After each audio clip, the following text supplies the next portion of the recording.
Okay, we have a couple more minutes, so I'm going to wait just a couple more minutes, see if anyone else wants to join us. We are recording the meeting so that we can have that available for people as well. So, good morning.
Okay, one more minute.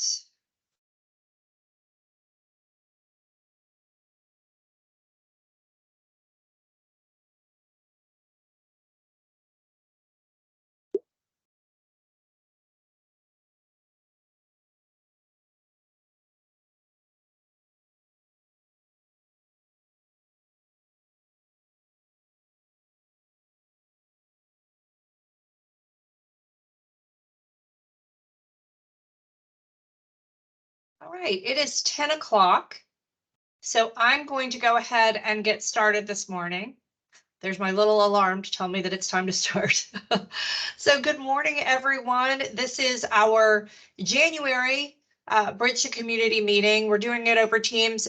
We are recording this as well. So if for any reason you have to step off, or if you didn't catch something and want to see it again, the recording will be made available to all of our families. I have a few things I want to discuss today. Course recommendations are coming up, so I want to give you just a little bit of information on that. The district has put out the balanced scorecard. So it is a way to find out all of the data for our school and for any school in the district. So I'm going to show you that a little bit today. And then, of course, I want to talk about Bridge to Service Day. Bridge to Service Day is coming up on February 15th. It is part of RAC Week, Random Acts of Cambridge Kindness Week. All of our students will do a half day of school and lunch. And then what we will do is we will open up different places in the building so that they can do some community service projects. And we have lots of great things coming. PTSA has some great things that are going to be in the cafeteria. We have some other students who are doing other things like making blankets, making paracord bracelets for our troops. Lots of different things that we're going to have going on here in the building on that day. It was a hit last year. The kids loved being able to give back in a small way. And it was great to have everybody come together to do that. So if you don't know about that, it is on February 15th. Mark it on your calendar. I know PTSA would like to have some volunteers. So anything is the limit. We do all kinds of community service on that day. Looking forward to it. It's a great day. All right, so we've talked about Bridge Service Day. We'll talk about that again later and open up questions. Course verifications are coming soon. So course verifications are where your students start picking the classes they want for next year.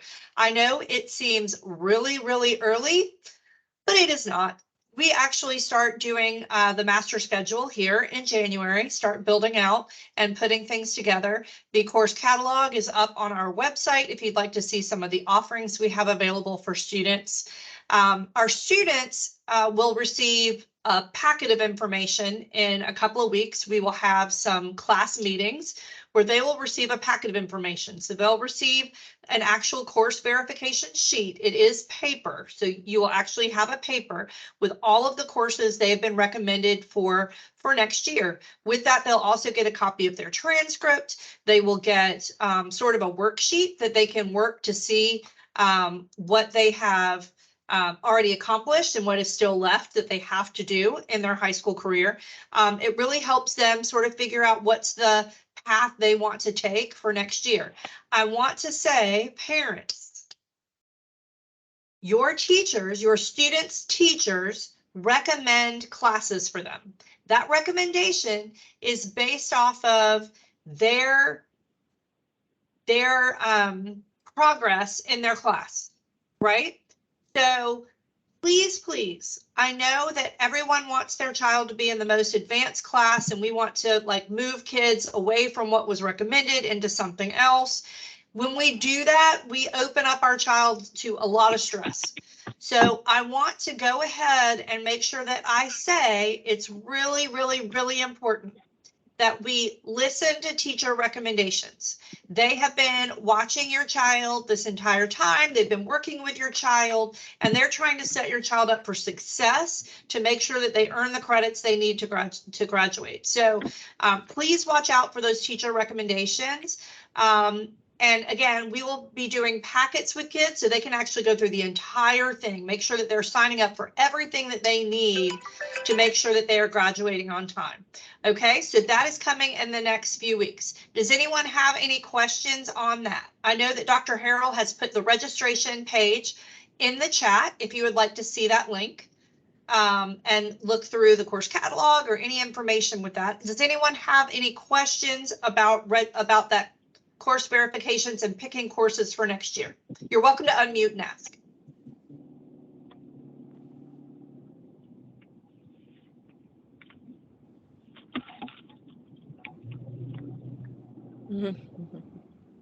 Okay. All right. You're also welcome to put it in the chat if you would like to ask questions in the chat. Okay. So the next piece that I'm going to talk about is the balanced scorecard. When people come into our district, a lot of times we get some questions about what does our achievement look like? What does how are our kids doing on the SAT versus how they're doing on the ACT? How are things going grade-wise? How are we all on track for graduation? There are a lot of questions that come up. The district has tons of data tools.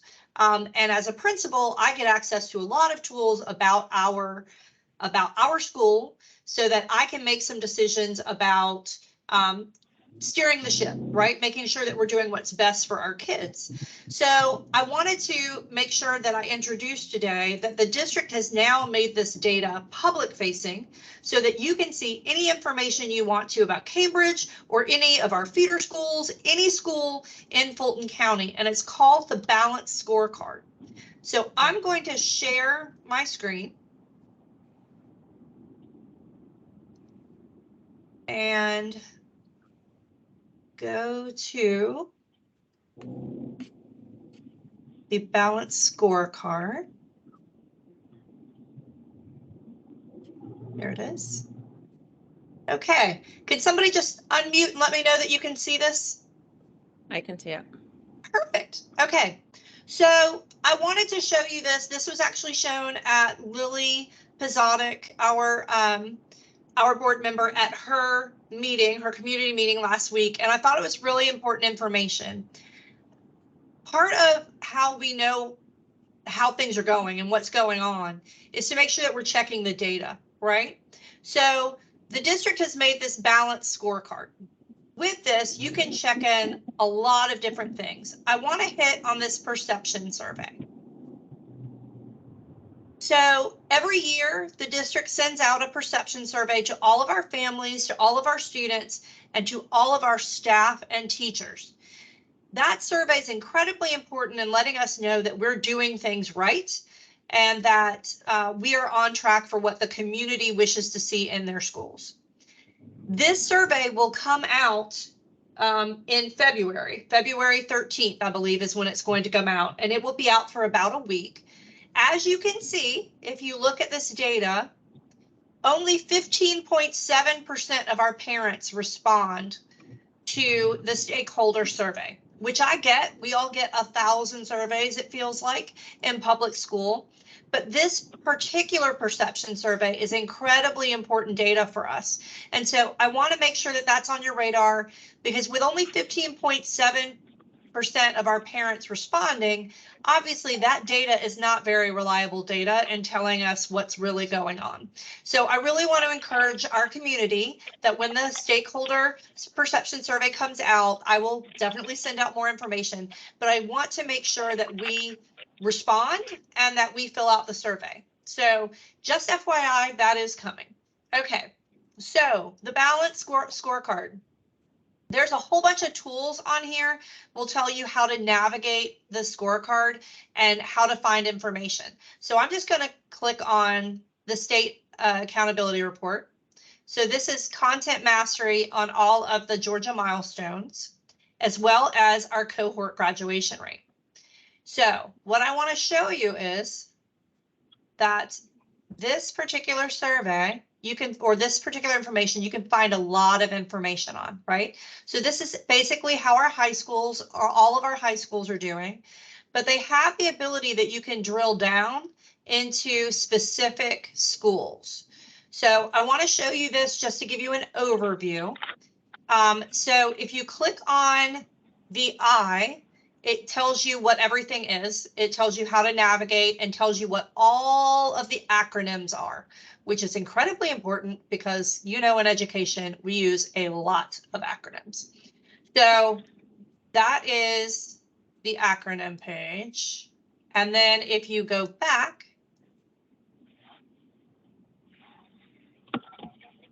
it's a little slow.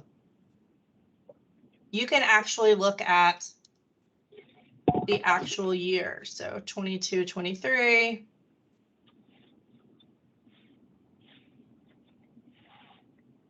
It will actually show you the graduation rate, and we can actually drill down and actually see our graduation rate.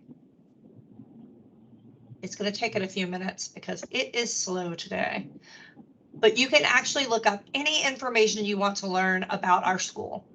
So this is incredibly important as you're making decisions about classes even. How are kids doing in 11th American Lit? It's a required course for graduation. Would we rather do that through dual enrollment? Would we rather do that online? Do we want to do that face-to-face? It'll give you lots of information. And I'm sorry, this is really slow today, so it is not populating well. But it will give you lots of information. You can drill down all the way down to our school to get information on how things work. So just wanted to give you an idea that that is out there. The link is in our chat. So that is there for you. And there you go. So just wanted to let you know that that is there. And if you want to go over more information on that, I'm happy to do that with you. Just wanted to make sure everyone was aware that that was a possibility. Okay. All right. So in our chat, it looks like we have some questions. Asking on chat, since I can't go off mute, I'm sorry, Ms. Rapp. I have a sophomore on a CTAE course who is not sure what the course profession for junior year.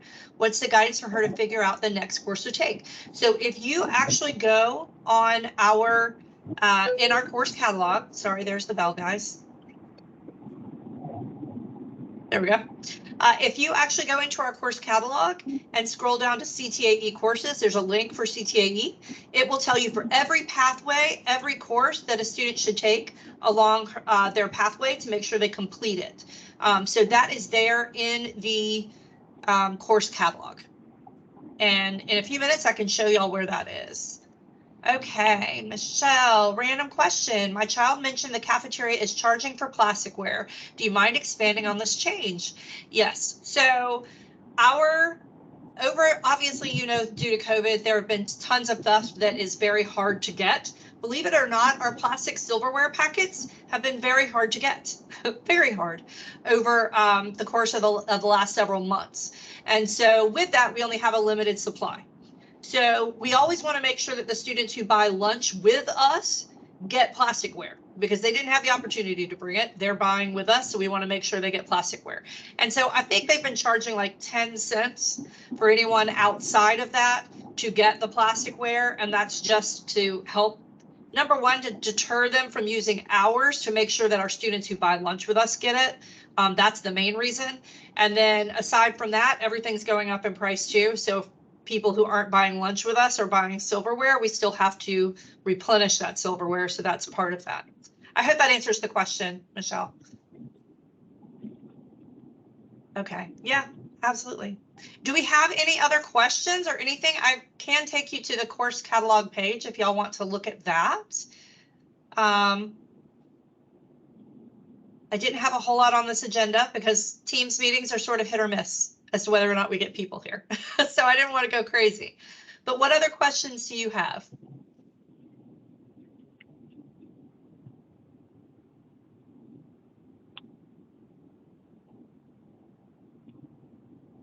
There we go. Course curriculum guide is on page 23 to 24. And there is the link. Good job, Dr. Harrell. So that is there if you guys would like to do that. I can open it up and share my screen. Here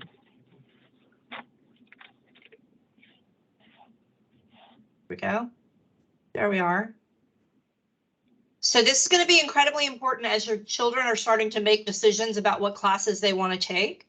So here is the actual course curriculum guide. There's also information about dual enrollment. We actually will have a dual enrollment night in the beginning of February. There's informational videos on all of our AP classes. If your student is going to take an AP class, I highly recommend you check out that video. That gives you information about what the course actually covers. It also gives you information about like the load for that class, how much work needs to be done. And I say that just because some classes seem like, okay, this is great. I'm going to take, for example, I'm drilling into social studies. I want to take AP psychology. Well, AP psychology, a lot of students take it because they think it's about, psychology and looking at your dreams and dissecting different things. But AP psychology is actually heavy biology focused. So it's very much more of a science course than a social science course. So we want to make sure they're picking the classes that are right for them. So almost all of our AP classes have a video that you can get information directly from the person who teaches it on what that course looks like, and how to, prepare yourself for taking that class. A lot of them have summer reading and things like that. So you want to make sure that you are picking the class that your child can really be successful on. So there was a question about CTAE. So I want to drill down. Our CTAE offerings start on page 38. So I am going to,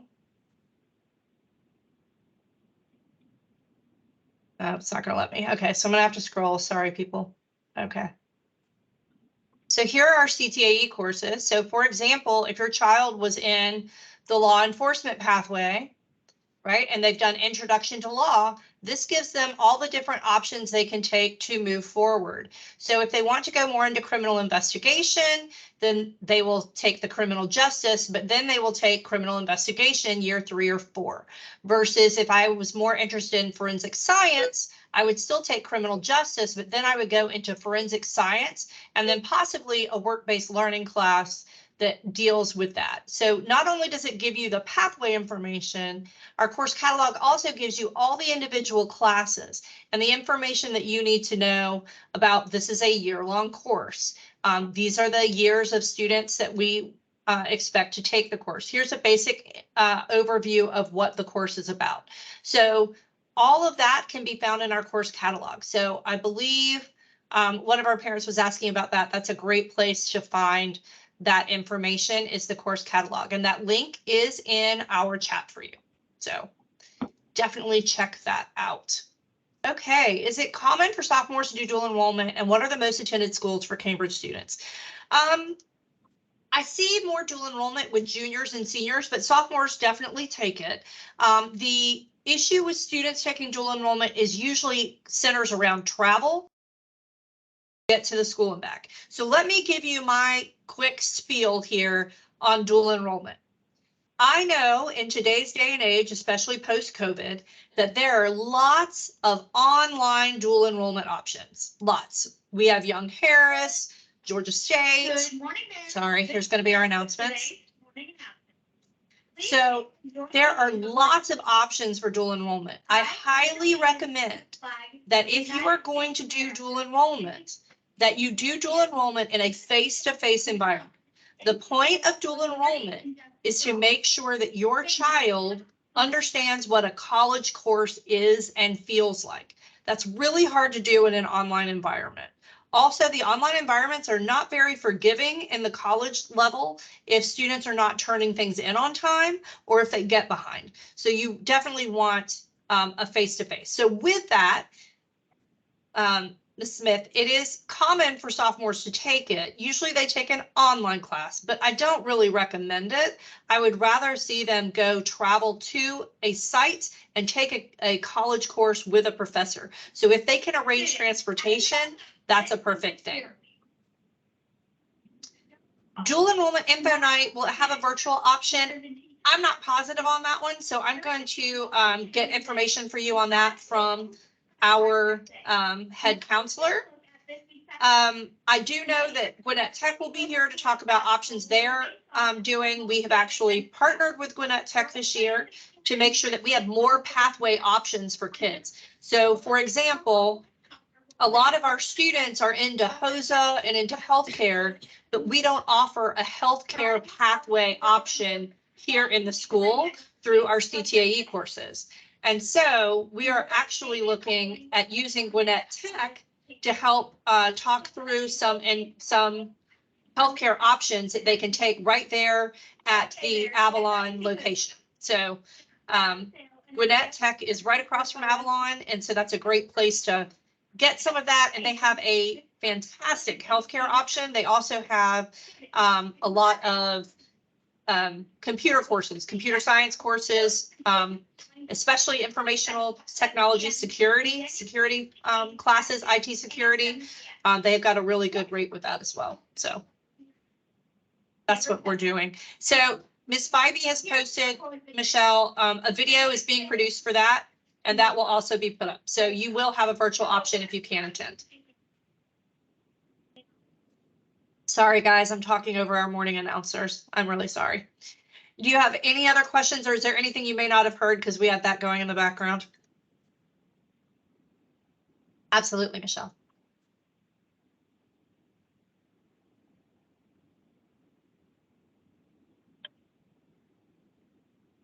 And you're welcome to unmute if you want to unmute and ask a question. That's okay too.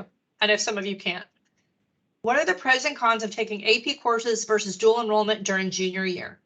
So first of all, let me say, if you're going to take an AP course or a dual enrollment course, I highly suggest you take something that your child is interested in, not just take it to take it, which some kids do because they feel that they have to have 12 AP classes to get into college. And for certain colleges, that is true, but that is not the bulk of colleges. So be picky about what classes you want to take. AP courses, you take the course for high school credit. It does not give you college credit. What gives you college credit is that AP courses will take an AP exam at the end of the year. It is a cumulative exam put out by College Board, not by our teachers. They take it here on campus in May, and then through that test, depending on how they score on that test, they can get credit with a college. So every college is different. So one of the things with AP courses is they look great on your resume, but you may or may not get actual college credit depending on what the course is. So depending on whether you know, like, do you know where your child wants to go? If you do, you want to make sure you're checking with that college, with their admissions, to find out what they can get credit for and what they can't. So for example, I used to be an AP World History teacher. AP World History isn't necessarily a course that many kids will need in college unless they are taking a specific like humanities pathway. And so some colleges didn't accept the credit. Some did, but they only accepted if you made a 4 or 5 on the AP exam, which is a very high score on an AP exam. So that depends. With a dual enrollment course, you are getting direct college credit.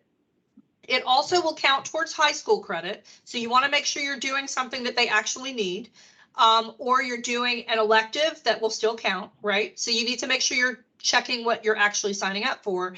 A dual enrollment course will give you the high school credit and automatically give you the college credit. So when you take a dual enrollment course, say through Gwinnett Tech, you not only have your high school transcript where you will get credit for that course on your high school transcript, that also makes sure that your child is also producing a college transcript. So they also will get credit for that class with a Gwinnett Tech college transcript. So when they apply for colleges in the next level, like say I want to apply to Kennesaw, when I send my high school transcript, I'm also going to send my dual enrollment transcript because Kennesaw will give me credit for those dual enrollment courses. If you are staying within the university system of Georgia, any credit you earn, pretty much, you are going to get to keep. I think it's very rare you see Georgia colleges not taking that credit. There are specific ones, like Gwinnett, Georgia Tech is very specific about where you can take calculus, obviously. But for the most part, when you take a dual enrollment course, you are for sure getting college credit. My personal son, my oldest son, took AP courses and dual enrollment courses. And so when he went into college, he was not quite, but close to being a sophomore because all of his things took at Kennesaw. It's going to vary based off of what college you're going to as to whether or not you need that credit, and if so, what it will count on. But there's pros and cons for both. An AP course is here. So the good news about an AP course is you have an actual Cambridge teacher teaching that course to your child. You have because it's still in high school, you as the parent can talk to the teacher and get information. When you take a dual enrollment course, that is taught through a professor, and the only person who can talk to that professor is your child. They are not going to talk to you as parents because it is a college course. So, there's pros and cons for both. I would look at what's best for your child.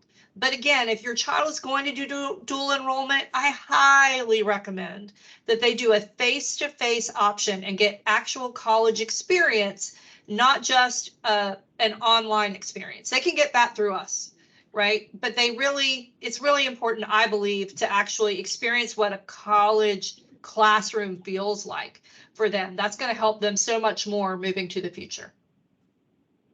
Sorry, that was a lot. Good, I'm glad. Okay. Do we have any other questions? Can you hear me? Can you I hear can me? hear you, yes. Okay, I was wondering what classes are offered virtually through Cambridge? So Cambridge doesn't specifically offer virtual classes, but we have Fulton Virtual and we have GABS that you can do virtual classes through, and you can take almost anything through Fulton Virtual or GABS. Every student can take up to 3 virtual classes as a Cambridge student. That's just a virtual class though, that's not college credit, obviously. But you can take almost any class between GABS and Fulton Virtual. I will say, if your child has issues with keeping up independently with the work, I do not recommend GABS because Georgia virtual classes have specific deadlines, like every Wednesday, every piece of work has to be due. And if you don't turn it in, it is a 0 and there's no making it up. Fulton Virtual is a little bit more flexibility with helping them sort of work on their own time. So, but those, if you look up, you can look up Georgia Virtual and you can look up for Fulton Virtual, all of their classes. They have a registration guide with all classes that they offer. Okay, thank you. Yeah. And then I also want to give a caveat with the virtual classes. We have a huge course catalog. We offer a lot of things. We cannot guarantee virtual classes or even dual enrollment classes at the very beginning or very end of the day. We are working very hard to accomplish that next year, but I can't guarantee it. So also realize that there's a possibility your child might end up with a virtual class in the middle of the day in their schedule. And believe me, doesn't go over well with kids. If it is in the middle of the day, can they stay and do it in the media center, or do they have to leave campus? We have a virtual lab and they're supposed to go to the virtual lab for that. Yes. Okay, that's good. Yeah. Okay. Any other questions I can answer?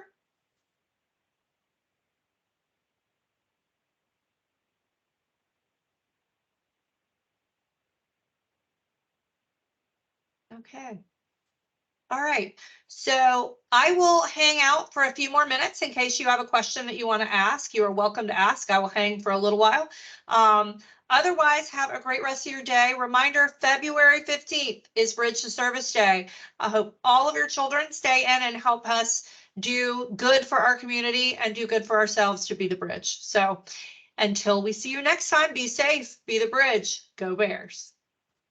Thanks. Thank you, Michelle.